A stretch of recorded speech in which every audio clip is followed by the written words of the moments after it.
Hi, my name is Emma Stoltz, and my speech is titled OCD, OCD, OCD. What is OCD and how does it affect those who have it? Many of us have heard of obsessive compulsive disorder, or OCD, and it is a term that you hear casually in everyday conversation.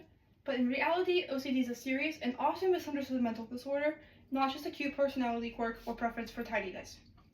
You've probably heard somebody say, everyone's a little OCD, when referring to organizing their desk or color-coding notes. But what if those thoughts never stopped? What if they constantly disrupted your daily life and your relationships?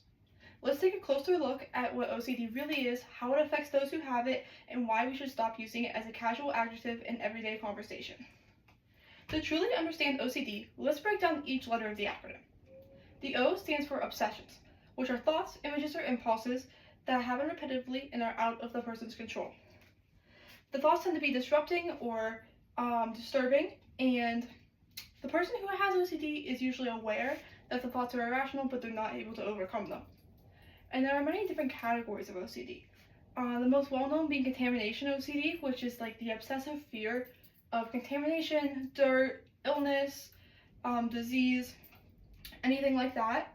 There's also violence OCD, which is obsessive fear of harming yourself, people you love, people you care about. Sexual OCD, which is fear of hurting somebody sexually, and identity, which is obsessive concern with sexual or gender orientation, and there are many, many more. Now that we have covered obsessions, let's move on to the second part of OCD. The C stands for compulsions. Compulsions are repetitive behaviors or thoughts that can help someone counteract their obsessions. It's a temporary solution, and while it isn't perfect and it can be unhealthy, it is sometimes the only thing that somebody suffering with OCD can do to make life bearable. They're usually carried out in a pattern, specific number of times, or according to specific roles. Some examples of compulsions are excessive hand washing to the point that hands are like raw, excessive cleaning, excessively checking locks, like not just once or twice, like once, twice, 3, up to 15, 20 times, to the point where it's like you're maybe late for wherever you need to go to because you can't stop checking. And also like checking the stove, making sure your hair straightener is unplugged, just an obsessive amount of times. Touching things in a certain way until it feels right or like symmetrical. If you hit your left hand, you need to hit your right hand, something like that. Or constantly seeking reassurance in an obsessive way. And there are so many more. Let's move on to the final part of the acronym. D is for disorder. The disorder part is crucial. A mental disorder is a disruption in the individual's thoughts, emotions, or behaviors, and usually causes distress in someone's daily life. Specifically with OCD, it can impact someone's quality of life in severe cases. Some people may avoid situations or people or locations that cause triggers that bring on obsessions and compulsions.